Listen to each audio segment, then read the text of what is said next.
गलद्दानगण्डं मिलद्भृङ्गखण्डं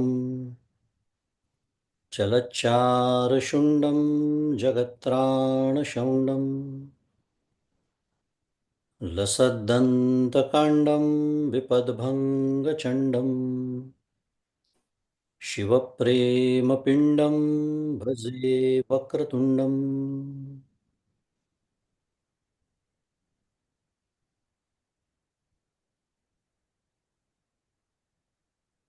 अहं निर्विकल्पो निराकाररूपो विभुर्व्याप्य सर्वत्र सर्वेन्द्रियाणां सदा मे समत्वं न मुक्तिर्न बन्धः चिदानन्दरूप शिवोऽहं शिवोऽहं चिदानन्दरूप शिवोऽहं शिवोऽहम्।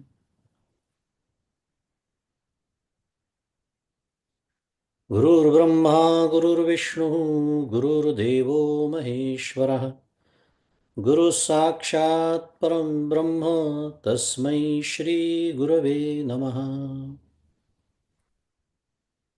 ब्रह्मानन्दं परमसुखदं केवलं ज्ञानमूर्तिं द्वन्द्वातीतं गगनसदृशं तत्त्वमस्यादिलक्ष्यम् एकं नित्यं विमलमचलं सर्वधी साक्षिभूतं भावातीतं त्रिगुणरहितं सद्गुरुं तन्नमामि।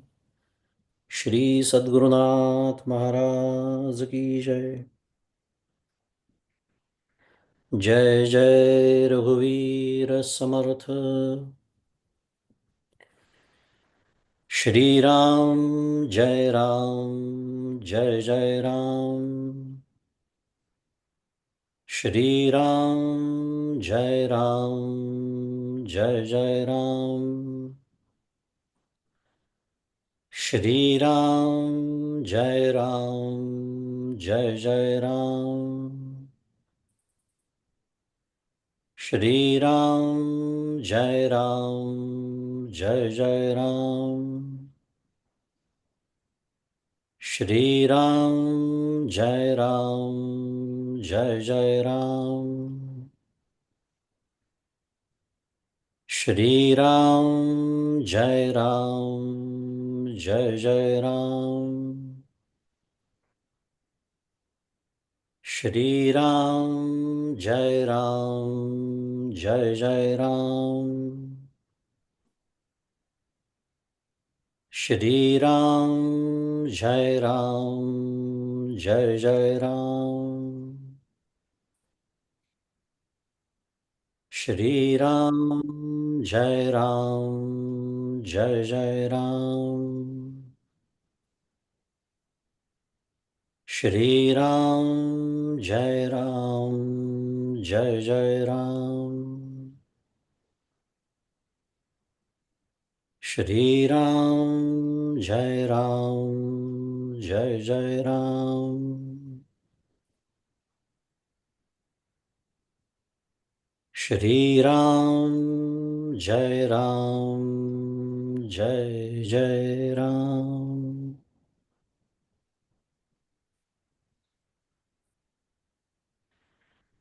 प्रभु श्री रामचंद्र भगवान की जय।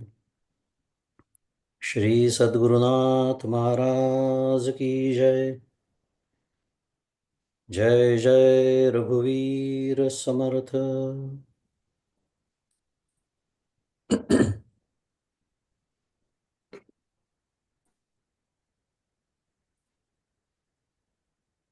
सर्वप्रथम माझे सद्गुरू परमपूज्य डॉक्टर श्रीकृष्ण दत्तात्रय देशमुख उपाख्य डॉक्टर काका यांच्या श्रीचरणी शिरसाष्टांग वंदन करतो। परमपूज्य मंदाताई गंधे यांच्या चरणी शिरसाष्टांग वंदन करतो। तुम्ही श्रोते जगदीश मूर्ती, तेथे माझी व्युत्पत्ती किती, बुद्धिहीन अल्पमती सलगी करीतो श्रीराम। तुम्हा सर्वांना सप्रेम अभिवादन।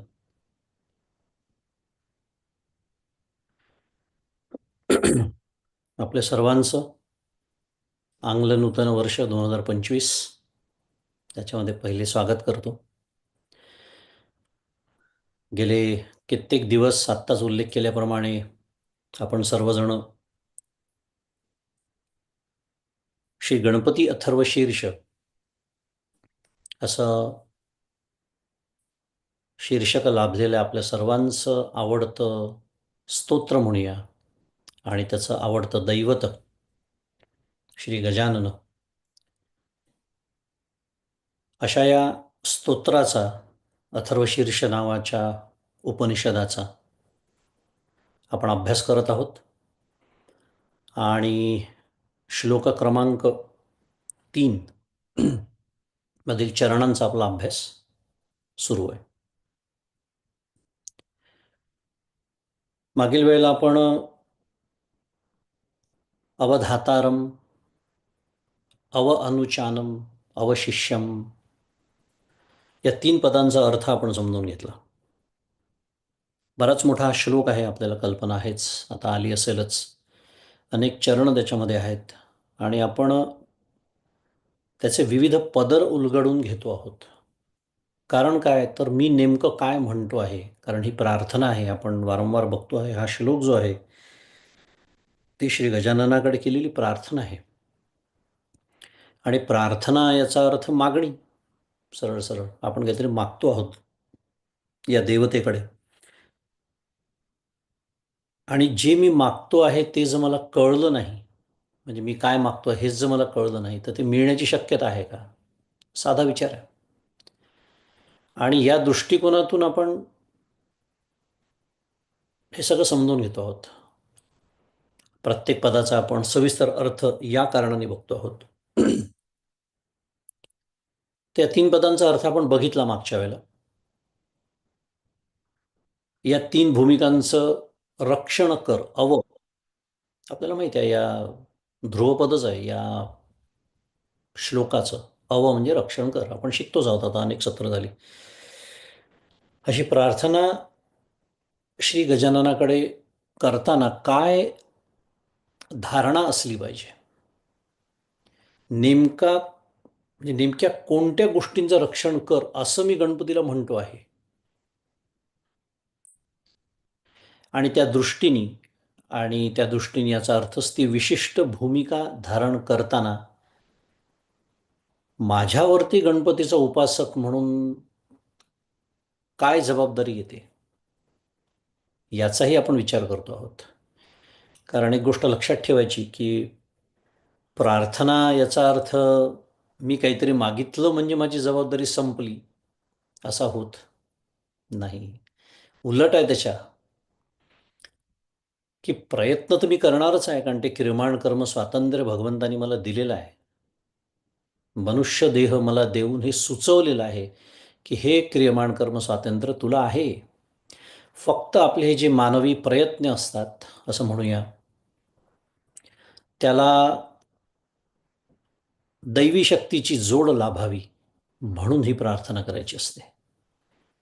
पण याचा अर्थ असा आहे की माझी जबाबदारी ही प्रार्थना करून संपत नाही, तर माझे सर्व प्रयत्न झाल्यानंतर त्याला ती दैवी शक्तीची जोड असावी म्हणून ही प्रार्थना. किंवा ही प्रार्थना सुरुवातीला असल्यामुळे ही प्रार्थना करून आता मी माझ्या प्रयत्नांना लागणार आहे असं सुद्धा म्हणता येतं. मुद्दा एवढाच की या भूमिकांचं तू रक्षण कर, म्हणजे नेमकं मी काय मागतोय हे मला कळावं. ज्या गणपतीकडे ही मागणी करतोय मी, ज्या गणपतीचा मी स्वतःला उपासक समजतो, तो उपासक म्हणून माझी जबाबदारी काय आहे हे मला कळावं. म्हणून आपण इतका सविस्तर अर्थ या सगळ्याचा बघतो आहोत, समजून घेतो आहोत. आपण पाहिलं वक्ता, श्रोता, दाता, धाता, अवानुचान, शिष्य इत्यादी या माझ्याच भूमिका आहेत, म्हणजे माझीच जबाबदारी आहे. किंवा माझ्याशी संबंधित इतरांच्या भूमिका म्हणजे त्यांची जबाबदारी आहे, पण ते माझ्याशी संबंधित आहेत, माझ्या उपासनेशी संबंधित आहेत, प्रत्यक्ष किंवा अप्रत्यक्ष. त्यामुळे या माझ्या भूमिकांचं किंवा या सर्वांचं रक्षण कर, या प्रार्थनेमधला जो नेमकेपणा आहे, नेटकेपणा आहे, तो आपण समजावून घेतला. आणि प्रार्थनेमध्ये अजून एक भाव असतो ज्याचा आपण पाठच्याला उल्लेख केला होता. पुन्हा एकदा त्याचं पुनस्मरण करूया, की अहंकार लयाची सोय त्याच्यामध्ये असते. किती छान गोष्टी आहेत पहा. How this has been institutionalize. आपल्या कळत किंवा नकळत याचं कारण आहे, आपण ज्याच्याकडे प्रार्थना करतो त्याला आपण आपल्या नकळत आपल्यापेक्षा मोठेपण बहाल केलेलं असतं. त्यात आपण प्रार्थना करणारच नाही. म्हणून अहंकारी व्यक्ती प्रार्थना करत नसतात.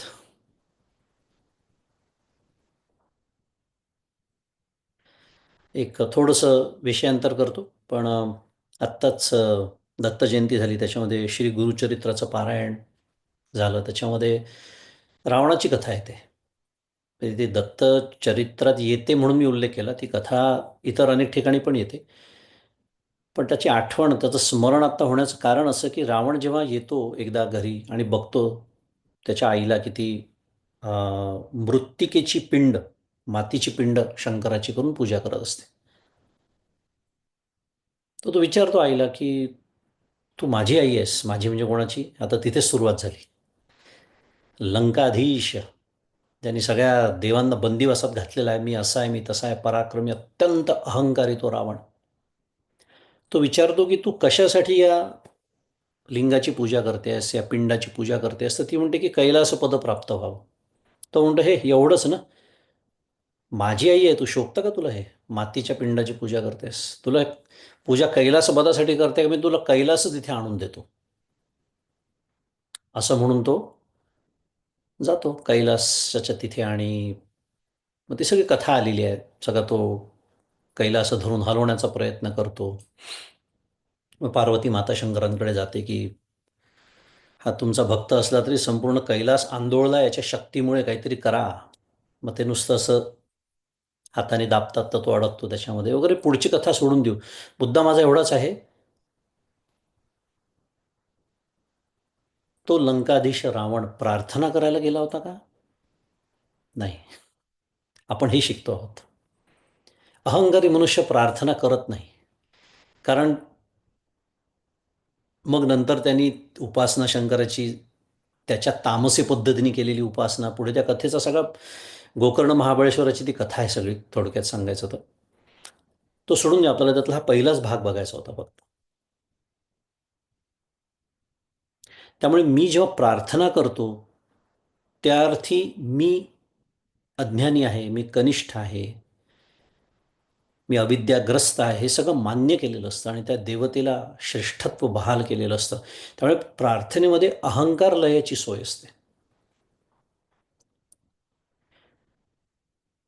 आणि हा जो गजानन आहे, जो माझ्याच हृदयामध्ये आहे, तैसा हृदयामध्ये मी रामू असता सर्व सुखाचा आरामो, जे माऊली म्हणते, किंवा ईश्वर सर्वभूतानां हृद्देशेर्जुन तिष्ठती, हे भगवद्गीता आपल्याला सांगते. त्याच ब्रह्मतत्वाला, आत्मतत्वाला इथे मी श्री गजानन म्हणतो आहे या उपनिषदामध्ये, या स्तोत्रामध्ये.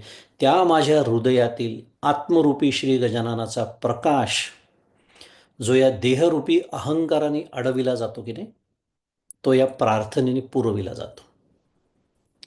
प्रार्थना, तो प्रकाश माझ्यापर्यंत ही पोचवण्याची एक, अनेक व्यवस्थांपैकी एक व्यवस्था आहे.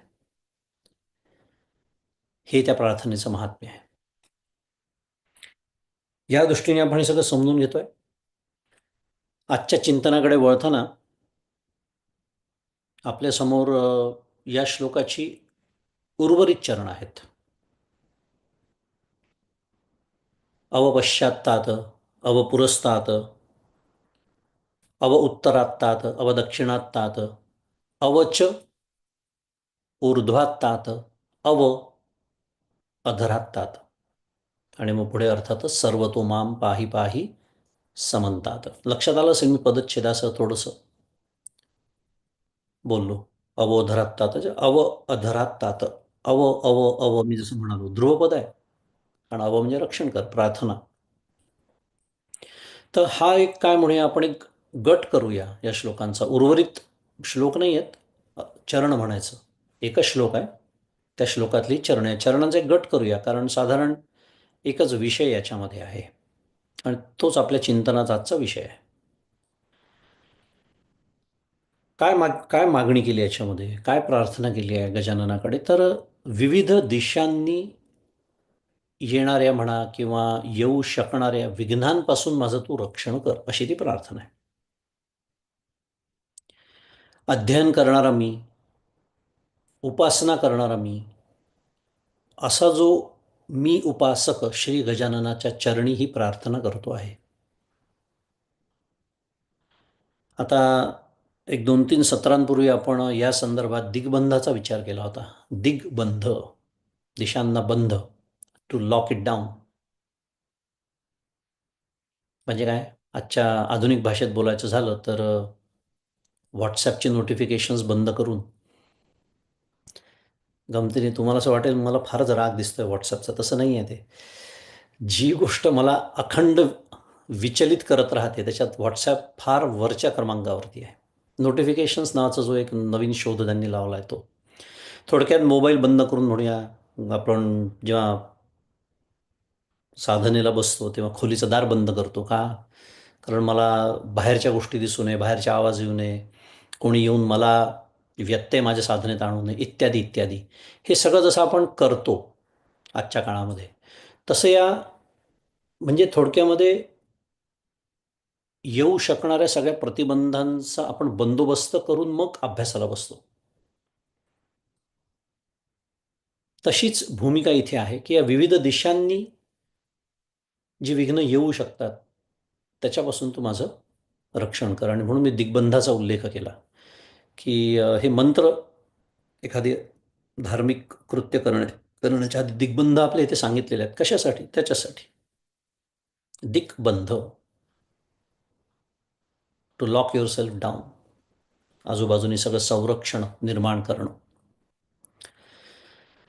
आता अथर्वशीर्षामध्ये आपण ज्याचा विचार करतो आहे त्याच्यामध्ये पहिलं जे चरण या दिशांमधनं रक्षण कर याचं अवपश्चात्तात हे येतं, ज्याचा आपण विचार करतो आहोत. अवपश्चात्तात याचा अर्थ पाठीमागच्या बाजूनी किंवा पश्चिम दिशेकडून माझे रक्षण कर. पश्चात्तात, तात म्हणजे पासून, पंचमी विभक्ती आहे. पाठीमागच्या किंवा पश्चिम दिशेकडून, दोन्ही काय म्हणतात त्याला पद्धतीने अर्थ करतात. आता आपल्याला कल्पना असेल की एखादं धार्मिक कृत्य आहे, एखादं मंगल कार्य आहे म्हणा,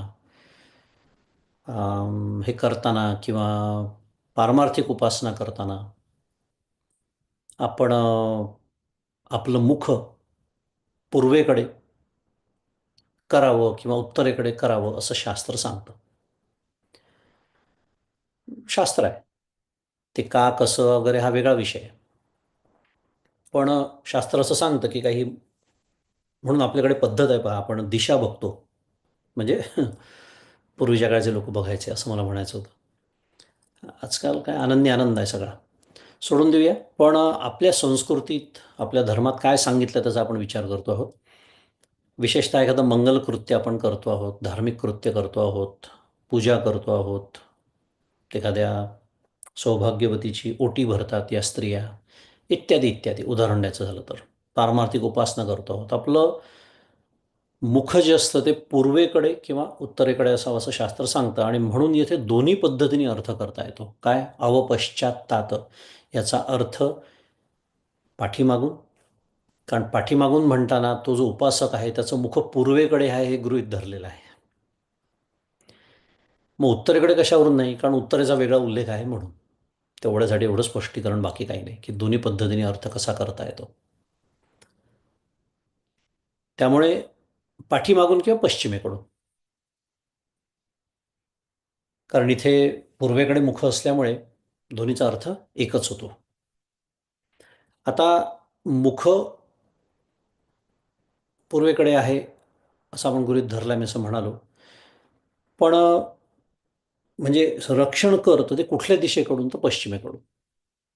आता पश्चिम दिशा ही वरुणाची किंवा पराक्रमाची समजली जाते. बरोबर. चिंतनाला सुरुवात झाली. का म्हणून पश्चिमेकडून रक्षण कर म्हटलं म्हणजे नेमकं काय म्हणायचं आहे? तर पराक्रम म्हणूया, कर्तृत्व म्हणूया, वरुण देवता. तर ज्ञानप्राप्तीच्या माझ्या काय म्हणूया, प्रयत्नाची म्हणूया, कर्तृत्वाची, पराक्रमाची, त्याला जी एक शक्ती लागते किंवा बळ लागतं, ते तू मला पुरव, असा त्याचा अर्थ आहे. शेवटी कुठलंही कार्य करण्यासाठी शक्ती लागते, आपल्याला माहिती आहे. शक्तीशिवाय कुठलंही कार्य होत नाही. अगदी आपल्या डोळ्याची पापणी, की जी किती वेळा आपण उघड-बंद, ज्याला म्हणतो उघड-झाप करत असतो, याची आपल्याला कल्पनाही नाही. त्यालासुद्धा प्राणशक्तीचं साहाय्य असतं आपल्या देहातल्या. एवढी छोटीशी क्रियासुद्धा शक्तीशिवाय होऊ शकत नाही. तर एवढं मोठं ज्ञानप्राप्तीचं ही एक नेहमीसाठी लक्षात ठेवायचं, अथर्वशीर्षचा अर्थ समजून घेताना, की याचं मुख्य धारणा जी आहे ती ज्ञानप्राप्तीची आहे. आणि त्याच्या अवतीभोवती सगळ्या गोष्टी आहेत. म्हणून ही प्रार्थनासुद्धा त्याला अनुकूल अशीच आहे. म्हणून या प्रार्थनेचा अर्थ करताना सुद्धा हे दिशा लक्षातच ठेवावी लागते आपल्याला. पराक्रम म्हणजे काय युद्धावर जाण्यासाठी नाही आहे. पराक्रम म्हणजे काय? काय ज्ञानप्राप्ती. पराक्रम म्हणजे प्रयत्न, कर्तृत्व. माझे जे, पुन्हा मगाशी आपण जे बोललो, माझे जे मानवी प्रयत्न मी करतो आहे, कशासाठी? पुन्हा ज्ञानप्राप्तीसाठी. त्याला दैवी शक्तीची जोड मिळू दे. कारण ही दिशा जी आहे ती त्या वरुणाची आहे, पराक्रमाची आहे, प्रयत्नाची आहे, इत्यादी.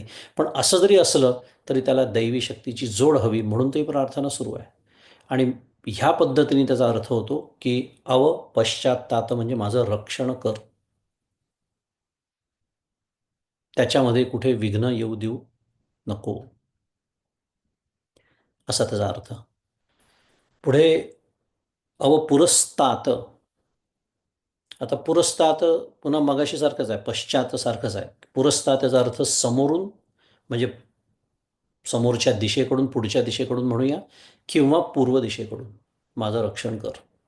कारण मी जर पूर्वेकडे मुख करून बसलो असेल तर समोरून म्हणजे पूर्व दिशेकडून. साधं गणित आहे. त्यामुळे मी मगाशी म्हटल्याप्रमाणे दोन्ही पद्धतीने त्याचा अर्थ करता येतो. आता पूर्व दिशा जी आहे ती इंद्राची किंवा ज्ञानाची समजली गेलेली आहे. कदाचित याच दृष्टीने पूर्व दिशेकडे तोंड करून ही सगळी आपल्याला जी मंगल कार्य करायला सांगितली आहेत त्यासाठीच असतील. हे ज्ञानाची समजली जाते. त्यामुळे माझ्या ज्ञानप्राप्तीचे जे प्रयत्न आहेत त्यांचं तू रक्षण कर, त्याच्यात विघ्न येऊ देऊ नकोस. पुन्हा अर्थ तोच आहे. आधी कर्तृत्व, आणि आता इथे ज्ञानप्राप्तीचीच ही दिशा. आणि ज्ञानप्राप्तीसाठीच जे मी जसं म्हणालो मध्यवर्ती भूमिका या स्तोत्राची आहे. या दृष्टीनेच सगळे श्लोक म्हणजे मंत्र या स्तोत्रामध्ये येतात. तर हे जे माझे ज्ञानप्राप्तीचे प्रयत्न आहे त्यांचं तू रक्षण कर, त्याच्यामध्ये विघ्न येऊ देऊ नकोस, याचा अर्थ त्याचं रक्षण कर. पुरस्तात.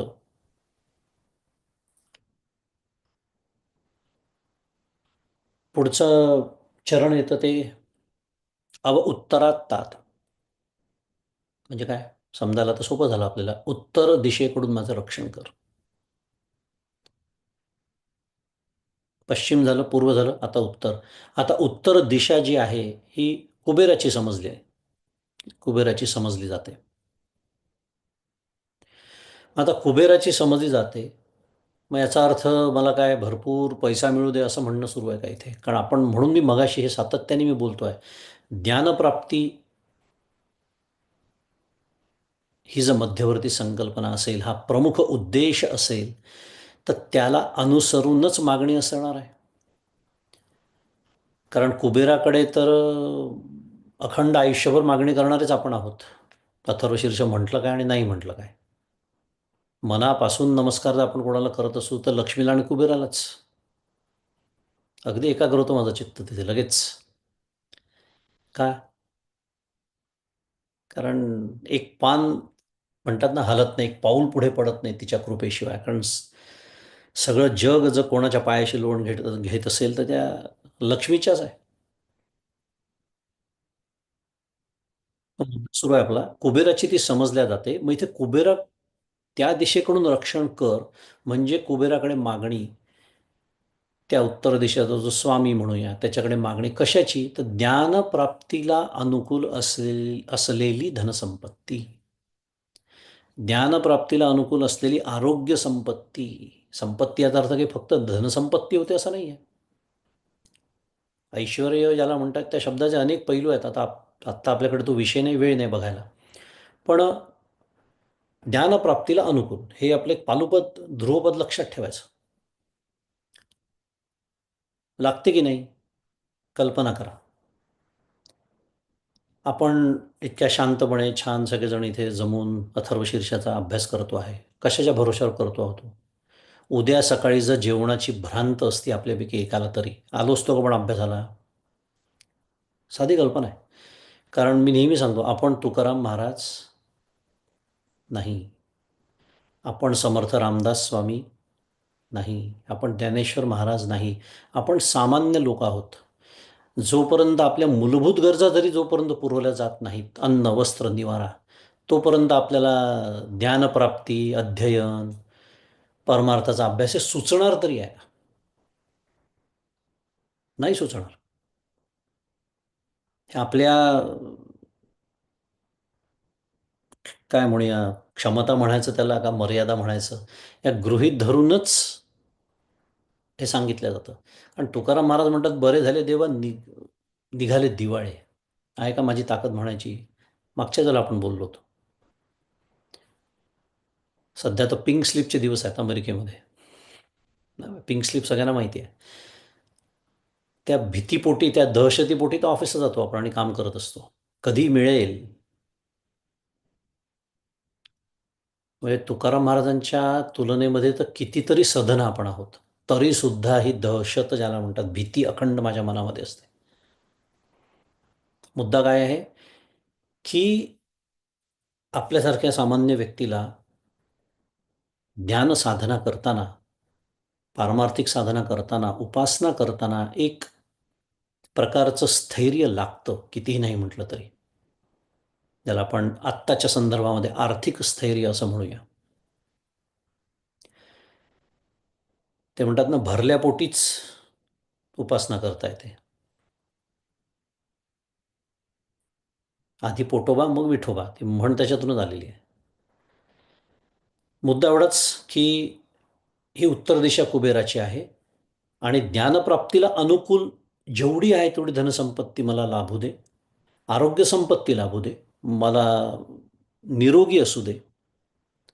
तर मांडीच घालता येत नाही, गुडघेच दुखतात आहेत, अर्धा तास ताठ नीट बसता येत नाही, ही जी एक अवस्था असते तशी माझ्यावरती येऊ देऊ नको. ही अनुकूलता लाभून माझं रक्षण होऊ दे, असा त्याचा अर्थ आहे. आता आपण आता कुबेराबद्दल बोलतोय. क्षुत पिपासां मलां ज्येष्ठां लक्ष्मीं नाशयाम्यहम् अभूतीं समृद्धीं च सर्वां निर्णुदमे गृहात. म्हणतो की नाही आपण श्रीसूक्त? काय प्रार्थना केलेली आहे? श्रीसूक्तात हीच प्रार्थना केली आहे, क्षुत पिपासां. आता अर्थात श्रीसूक्तामध्ये इतर अनेक प्रार्थना आहेत, पण हा जो श्लोक आहे, क्षुत पिपासां मलां ज्येष्ठां लक्ष्मीं नाशयाम्यहम्, की हे लक्ष्मी देवी तू काय कर, तर क्षुत पिपासा, क्षुधा, पिपासा तहान, भूक, तहान, मलिनता, दोन्ही देहाची आणि अंतःकरणाची विशेषतः. त्याचप्रमाणे दुस्सह म्हणजे कष्ट, याची जी पत्नी, जिला अलक्ष्मी असं इथे म्हटलेलं आहे, अलक्ष्मी नाशयाम्यहम म्हणजे काय, माझ्या जीवनातून या गोष्टींचं निवारण होऊ दे. आता का आठवण झाली या श्लोकाची? क्षुधा, तृषा, मलिनता याचं निवारण होऊ दे म्हणजे थोडक्यात मगाशी आपण जे बोललो, माझ्या ज्या मूलभूत गरजा आहेत, अन्न वस्त्र निवारा, त्याला लागणारं, त्याच्यासाठी लागणारी जेवढी एक सुबत्ता म्हणूया आपण, तेवढी मागणी भगवंताकडे केलेली आहे. मला बिलियनियर होऊ दे, मिलेनियर होऊ दे असं कुठेही म्हटलेलं नाही. हा विचार आपण पहिलेपासून करतो आहोत.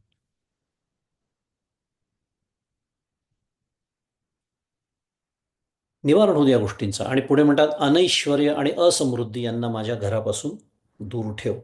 कशासाठी? पुन्हा मी तेच म्हणालो, की ही जर अनुकूलता लाभली, ही ज्ञानप्राप्तीची अनुकूलता आहे. ही जर लाभली तर माझं ज्ञानप्राप्ती जी आहे त्याच्यामध्ये माझ्या दृष्टीने विघ्न येणार आहे. कारण मी एक जीव म्हणून अपूर्ण आहे. एक जीव म्हणून मला या मर्यादा आहेत. माझं वैराग्य इतकं तीव्र नाही आहे.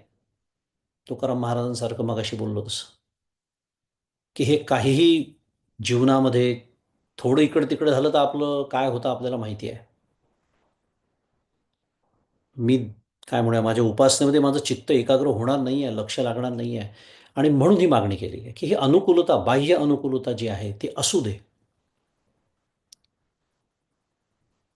आणि ही जी अनुकूलता ज्ञानप्राप्तीची जी आपण सारखं बोलतो आहे, ही असू दे असं म्हणणं याचाच अर्थ रक्षण कर हा त्याचा भाव आहे.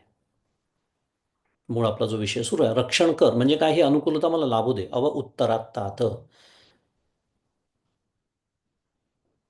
पुढचं शरण येतं अव दक्षिणात तात.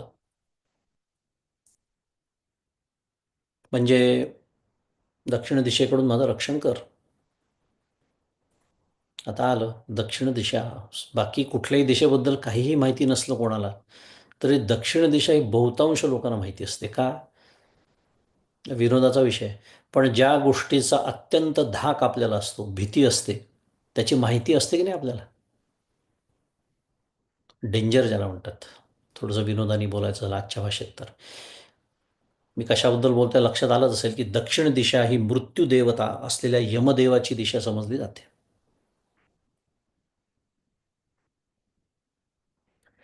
आणि या दिशेकडून सुद्धा तू माझं रक्षण कर, अशी प्रार्थना आहे. आला पुन्हा मुद्दा म्हणजे नेमकं काय मागतोय आपण गणपतीकडे? कळायला हवं मला. तर या रक्षणांचा 2 पातळ्यांवर विचार करता येतो. विचार केला तर.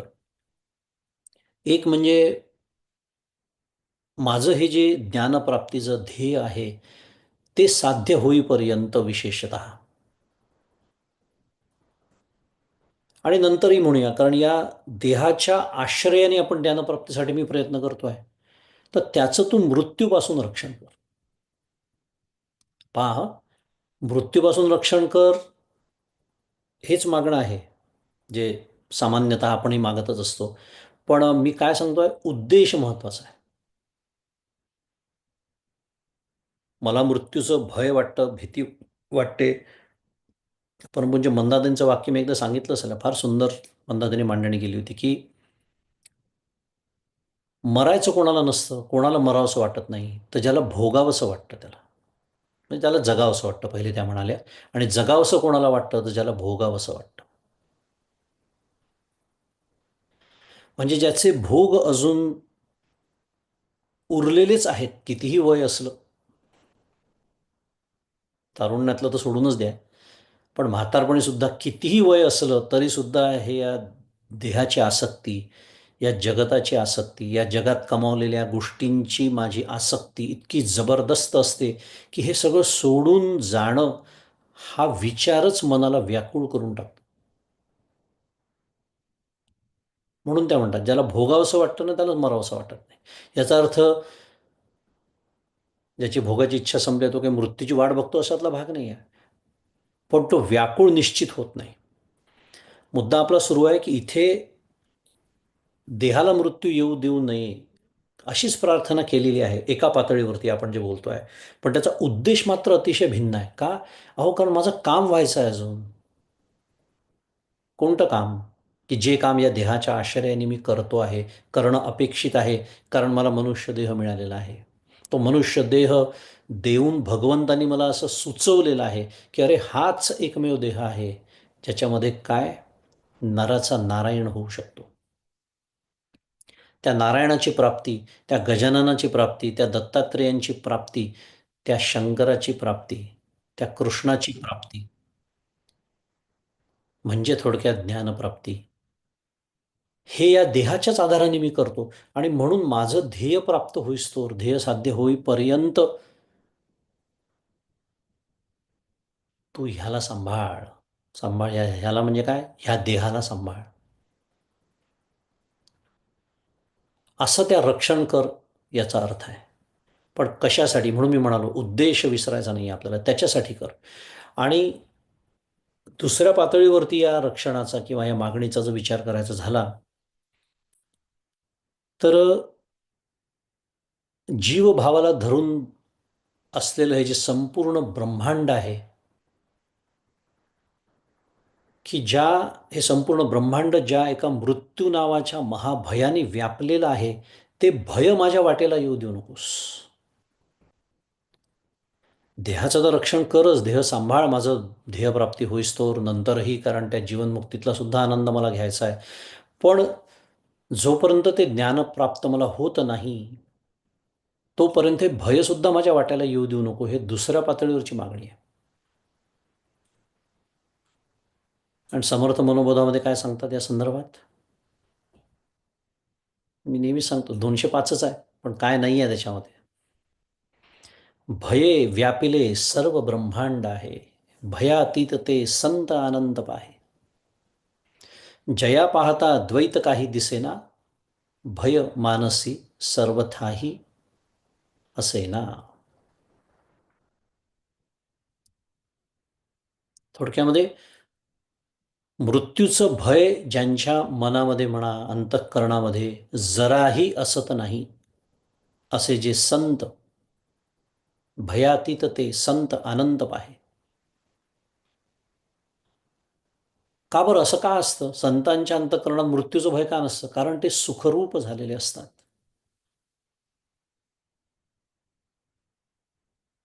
त्यांच्या ठिकाणी जीवभावाचं द्वैत नसतं. जया पाहता द्वैत काही दिसेना. त्यांच्या ठिकाणी तो जीवभाव, मी आता हा देह आहे, हा विचार संपून गेला असतो. ज्ञानेश्वरी सांगते आपल्याला 8वा अध्याय, ते देह झोळ ऐसे मानुनी, ठेले आपण पे आपणची होऊनी, जैसे मठ गगना भरुनी गगनची असे. सुंदर ओवी आहे 8व्या अध्यायामध्ये. हे जे संत असतात, हे जे ज्ञानी असतात, हे जे जीवनमुक्त असतात, ते या देहाकडे खरोखर एक खोळ म्हणून बघतात. मी फक्त भगवद्गीतेचा श्लोक पाठ करतो, वासांश जीर्णानी यथा विहाय.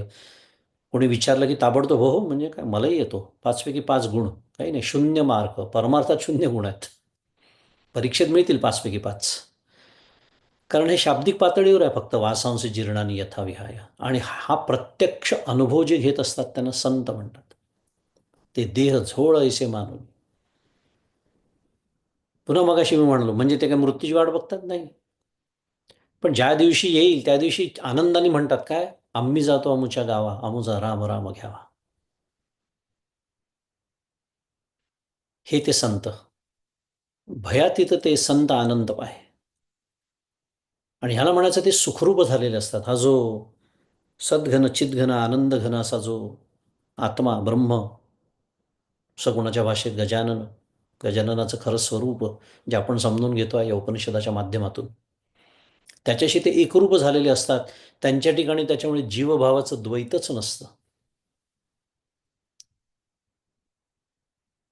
तर ते जसे भयातीत आहे, त्याप्रमाणे या भयापासून तू माझं रक्षण कर. हे दुसऱ्या पातळीवरचं मागणं आहे या रक्षण करण्यामागे. आणि रक्षण कर या देह, काय म्हणूया, या भयापासून, याचा सुद्धा नेमका अर्थ काय आहे? तर माझी, कारण हे भय कशामुळे आहे? मुले कुठं राहा, मुलावरती घाव घालायचा आपल्याला.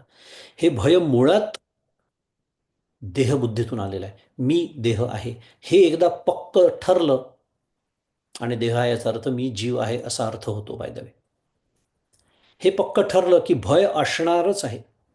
त्याचं कारण आहे, आजतागायत कोणीही आपण समजतो तसं अमर झालेलं नाही या जगामध्ये. या संदर्भात एक थोडंसं गोष्ट म्हणजे परमपूज्य काका माझे सद्गुरू आठवण करून देतात. आपल्या सगळ्यांना चमत्काराचं फार आकर्षण असतं, प्रचंड आकर्षण आहे. जिथे चमत्कार आहे तिथे नमस्कार आहे असं म्हणतात त्याच्यातूनच. मग सगळ्यात मोठा चमत्कार कोणता आहे हो या जगामध्ये? मेलेल्याला उठवणं. आहे की नाही तुम्ही सांगा? त्याच्यापेक्षा मोठा चमत्कार असू शकतो का? आणि आपल्याला भयंकर आकर्षण असतं त्याचं. कुठे असं वाचायला मिळालं, कुठे एखाद्या चरित्रात कुठे काही उल्लेख असला, की असं वाटतं की अरे वा, असं कोणीतरी मला भेटावं.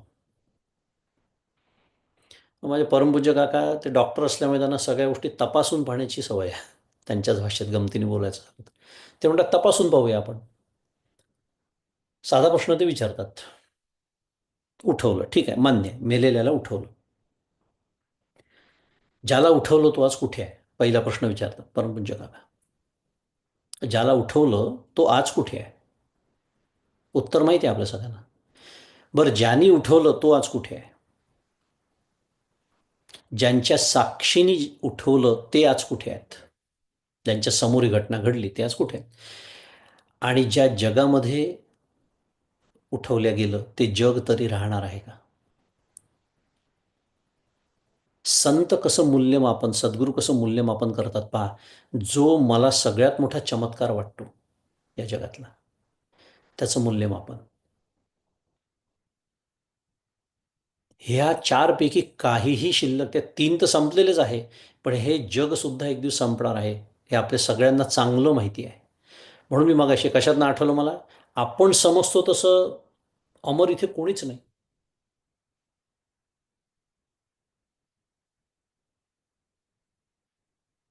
आणि म्हणून ती भीती आहे. आपला विषय सुरू होता की मी जर जीवभाव धरून बसलो, मी म्हणजे जीव, मी म्हणजे देह, मग अगदी स्वाभाविकच आहे त्याचा होणारा पुढचा परिणाम अगदी स्वाभाविक आहे. हे जाता कामा नये, कारण मी म्हणजे देह. कारण देह गेला की मी जाणार ना. जीव गेला की मी जाणार, माझे प्राण गेले की मी जाणार, कारण माझे प्राण म्हणजे मी. पंचकोश, कुठल्या तरी एका कोशाला मी समजत असतो मी स्वतःला.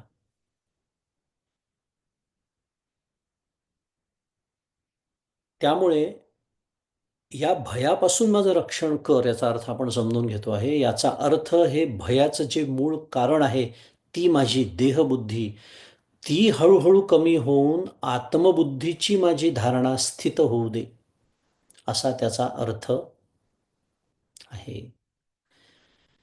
आणि अखंड सगळे संत ते सांगतात आहे, ज्या मनोबोधातला मी उल्लेख केला श्लोकाचा, ते तर सांगतच आहे, देहबुद्धी ते आत्मबुद्धी करावी. हे सर्व साधनेचं वर्म आहे, तर असेल तर कुठलं तर हेच आहे. आणि नेहमीची वॉर्निंग समर्थ सांगतात, ती देतात, ती काय? देहबुद्धीचा निश्चयो ज्या ढळेना, तया ज्ञान कल्पांत काळी कळेना. या जन्माचं नाही बोलत, 10 जन्मांचं नाही, 50 जन्म नाही, कल्पांत काळी ज्ञान होणार नाही. देहबुद्धी जर माझी मी तशीच ठेवली आणि मी परमार्थ करत राहिलो, माझ्या दृष्टीने उपासना करत राहिलो, हा, त्या उपासनेने देहबुद्धी हळूहळू कमी होईल तो भाग वेगळा, तो उपासनेचा परिणाम म्हणून. पण ते हळूहळू, ढाळे ढाळे केतुलेनी एके वेळे, ज्ञानेश्वरी म्हणते तसं, माऊली म्हणते ज्ञानेश्वरीत. त्यामुळे देहबुद्धी हळूहळू होतं, ते एका रात्रीत होणाऱ्या गोष्टी नसतात, पण कमी होत माझी गेली पाहिजे. आणि ती कमी होऊ दे, माझी आत्मबुद्धीची धारणा स्थित होऊ दे, हे मागणं म्हणजे तू माझं त्या दिशेकडून रक्षण कर, दक्षिण दिशेकडून, असा त्याचा अर्थ आहे. कारण यमदेवता आहे, ती देवता त्या दिशेची सांगितलेली आहे.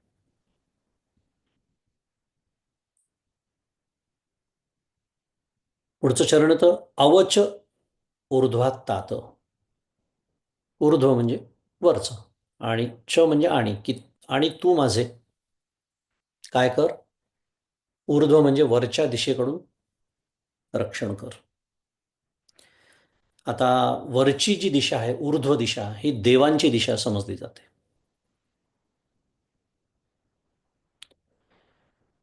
दैवी गुणसंपदा दर्शविणारी जी ही दिशा, त्या दिशेकडून कुठल्याही प्रकारचं विघ्न येऊ देऊ नकोस, असा त्याचा अर्थ पुन्हा एकदा.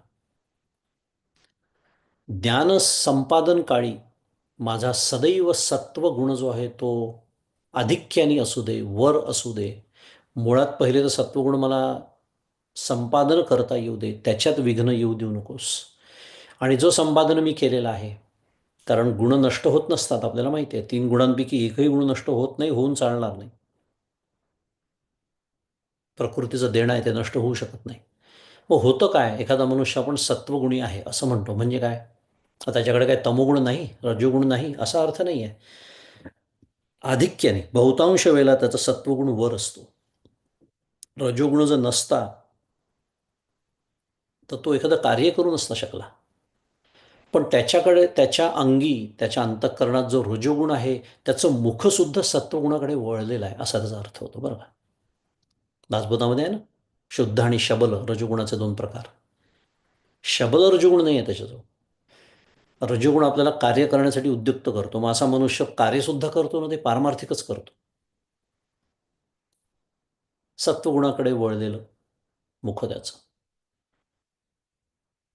सत्वगुणाचं म्हणून एवढं कौतुक आहे. नंतर तोही मागे पडतो, पडावा लागतो, हा भाग वेगळा आहे. पण सत्वगुणाचं देणं फार आहे. त्याचं सगळ्यात मोठं देणं आहे ते सातत्य.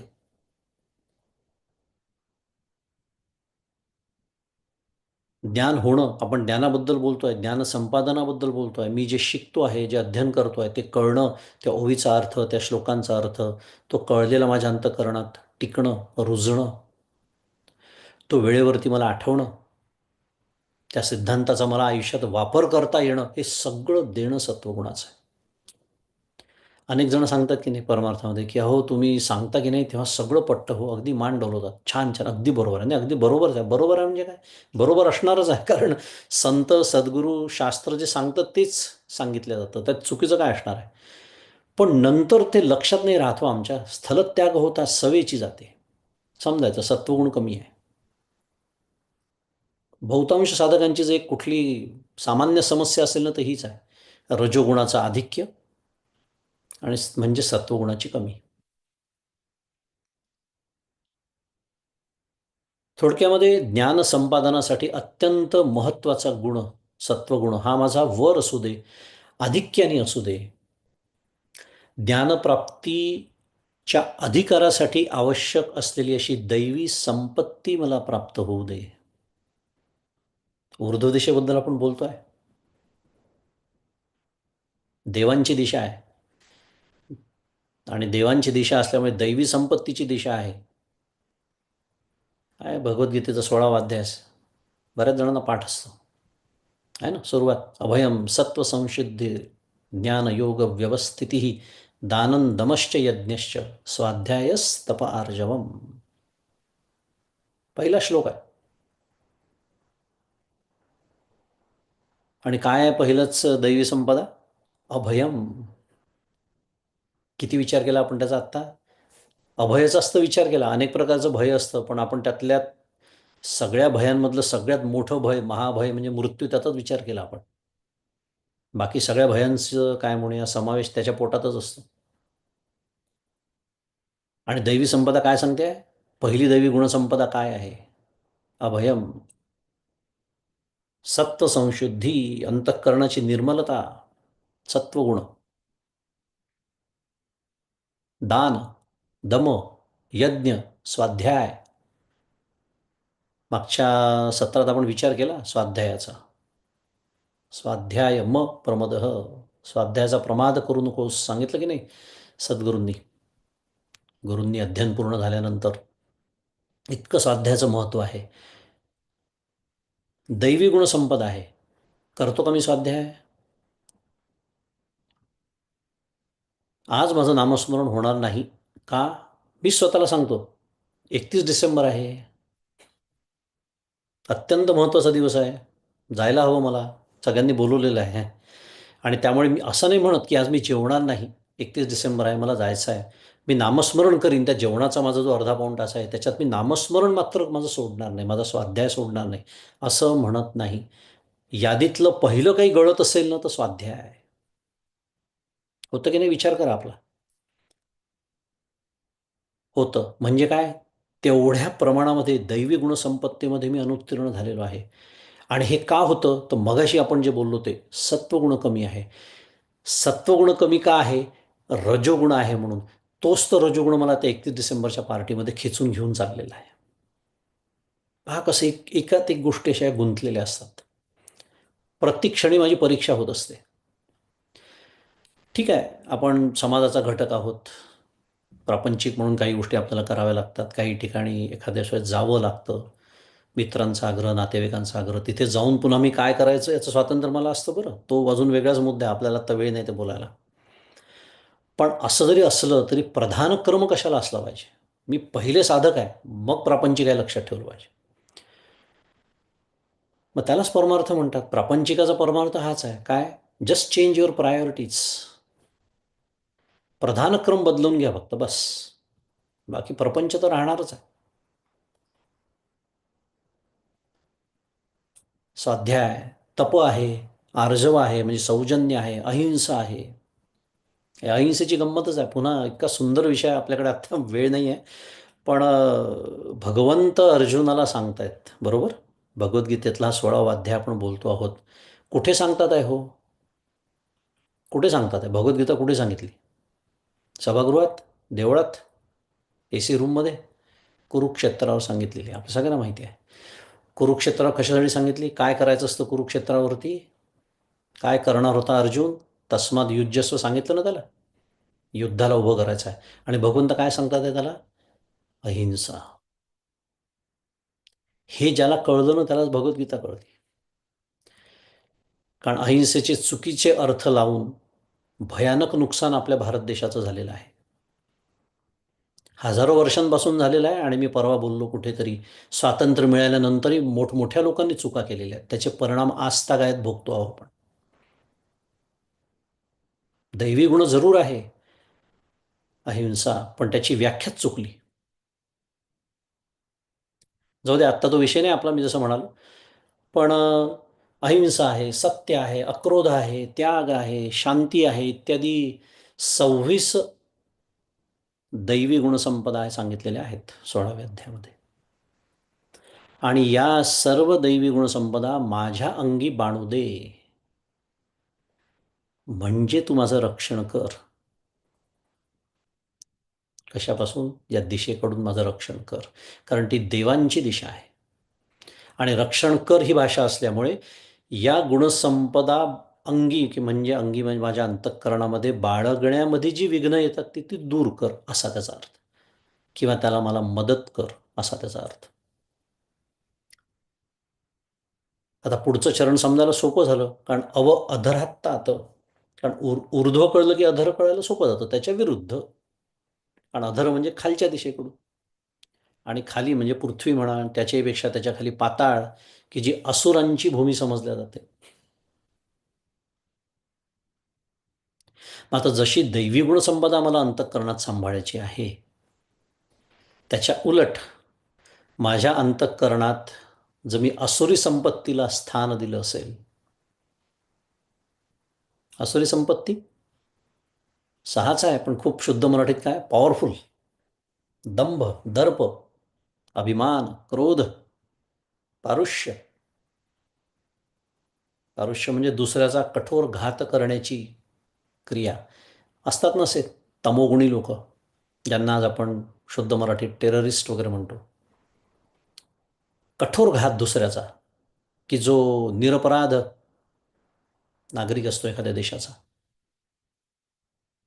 अज्ञान. संख्येने सहाच आहे. पण ही जी दैवी संपदा 26 गुण आपण आता ज्या बोललो, ज्याच्याबद्दल की जे ज्ञानाला कारण आहे, तिला प्रतिबंध करण्याचं सामर्थ्य या 6 जणांकडे आहे, म्हणजे या असुरी संपत्तीकडे आहे. आणि ही असुरी संपत्ती माझ्या अंतःकरणातून हद्दपार होऊ दे. म्हणजे काय? माझं रक्षण कर या दिशेकडून. आपलं सातत्याने तीच पालुपत सुरू आहे की रक्षण कर म्हणजे मी नेमकं काय मागतो आहे मला कळायला हवं ना. आणि काय मागतो आहे याचा अर्थ पुन्हा एकदा आठवण करून देतो, माझी काय जबाबदारी आहे हे कळायला हवं. कारण प्रार्थना करण्याचा अधिकार त्यालाच आहे ज्यांनी स्वतःचे सर्व प्रयत्न पूर्ण केलेले आहेत आणि आता तो दैवी मदतीची अपेक्षा करतो आहे.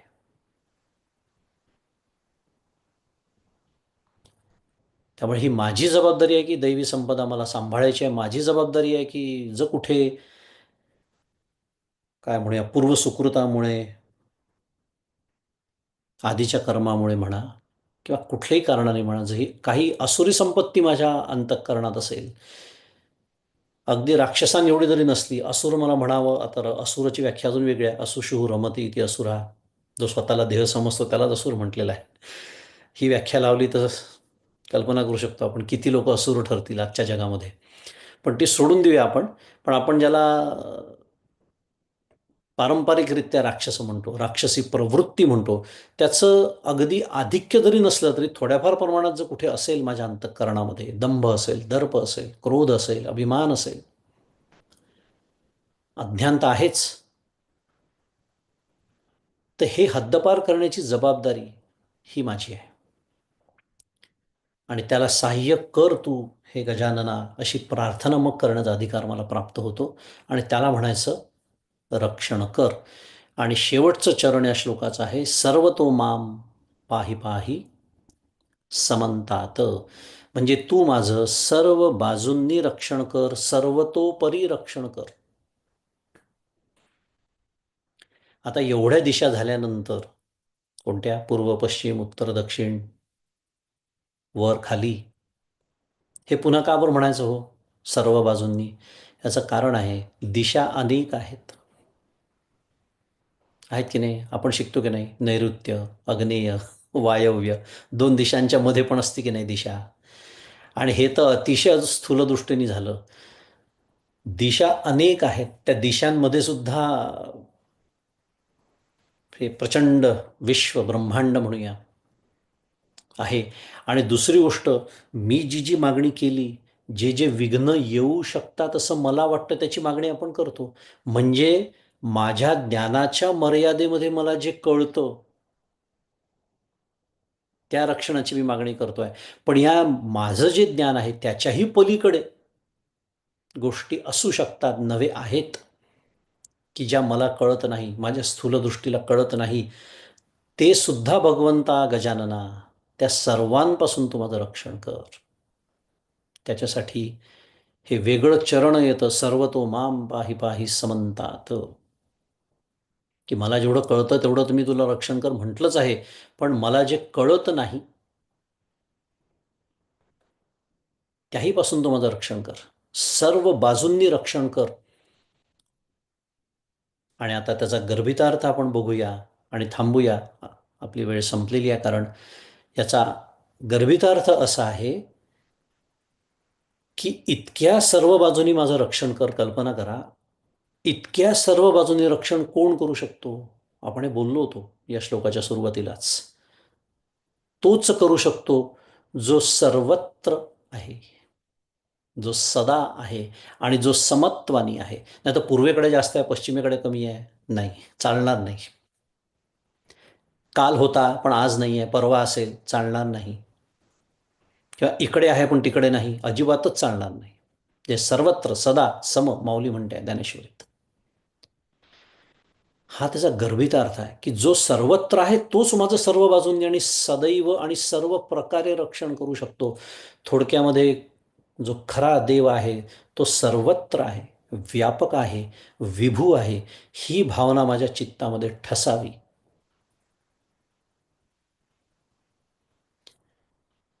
यासाठी हे शेवटचं चरण आहे की माझ्या मनामध्ये जर गणपती म्हणजे फक्त माझ्या समोर असलेला, ज्याला एक सोंड आहे, दोन हत्तीसारखे कान आहेत, तोच देव असं जर कुठे असेल, तर ती एकदेशी भक्ती होते, चुकता येते. तो परिच्छिन्न देव म्हणून त्याची उपासना नाही करायची आहे. श्री गजानन हे ब्रह्मरूपच आहेत. मुंडक उपनिषदामध्ये प्रसिद्ध ती श्रुती आहे, ती आपल्याला माहिती आहे, न तत्र सूर्यो भाती न चंद्र तारकम नेमा विद्युतो भांती कुतोयमग्निः तमैव भांतमनुभाती सर्वम, इत्यादी इत्यादी. ही श्रुती झाल्यानंतरची जी श्रुती आहे ती आपल्याला हेच सांगते की जे या अथर्वशीर्षाच्या या श्लोकामध्ये व्यक्त केलेलं आहे की ब्रह्मैवेदममृतम, पुरस्ताद ब्रह्म, पश्चात ब्रह्म, दक्षिण दक्षिणतश्चोत्तरेण, अधश्चोर्ध्वं च प्रसृतं ब्रह्मैवेदम विश्वमिदं वरिष्ठम. मुंडकोपनिषद. कुठे आहे? माझ्या पूर्वेकडे ब्रह्म, पश्चिमेकडे ब्रह्म, दक्षिणेकडे, वरती खाली सर्वत्र हे ब्रह्मतत्व आहे. ज्याला विभू म्हणतात, ज्याला व्यापक म्हणतात, जे निरपेक्ष व्यापक आहे. मी तरी ही जी मागणी आहे ना, याला तरी निदान सापेक्षता आहे. कशाची? या जगताची सापेक्षता आहे. कारण दिशा या जगताच्या सापेक्षतेनेच ठरतात. अगदी आपण आजचं आधुनिक विज्ञान जर थोडंसं बोलायचं झालं, आपण अंतराळात गेलो समजा. कल्पना करा, आपण अंतराळात गेलो. आज आपण निदान कल्पना तरी करू शकतो. तिथे दिशा या शब्दाला अर्थ आहे का हो? तुम्ही मला सांगा. म्हणजे आपण या पृथ्वीवरती राहून सूर्य आणि चंद्रन ह्या सगळ्यांच्या शुद्ध मराठीत रेफरन्सनी म्हणजे सापेक्षतेने आपण दिशा बोलतो आहे. पण हे जे तत्व आहे, हा जो ब्रह्मरूप गजानन आहे, हा काय आहे? हा निरपेक्ष व्यापक आहे. किती निरपेक्ष? ती आधीची श्रुती सांगते. न तत्र सूर्यो भाती. इथे सूर्य नाही, चंद्र नाही, तारका नाही. कुतोयमग्नी, अग्नीचा काय पाड? तमेव भान्तमनुभाती सर्वम तस्य भासा सर्वमिदं विभाती. आणि हीच ज्ञानमय भूमिका जी आहे ती आपल्या अथर्वशीर्षाच्या पुढच्या श्लोकामध्ये येणार आहे, ज्याचा आपण पुढच्या वेळेला विचार करणार आहोत. आज आपला हा तिसरा श्लोक पूर्ण झाला. त्याच्यामध्ये मी जसं म्हणालो की अथर्वशीर्षाच्या या श्लोकाचं वैशिष्ट्य म्हणजे या एकमेव श्लोक आहे ज्याच्यामध्ये प्रार्थना केलेली आहे. आणि ती प्रार्थना रक्षण कर या स्वरूपाची आहे. आणि रक्षण कर म्हणजे मी नेमकं काय या प्रार्थनेमध्ये भगवंताकडे, गजाननाकडे मागतो आहे, हे आपण या 2-3 सत्रांमध्ये समजून घेण्याचा प्रयत्न केला.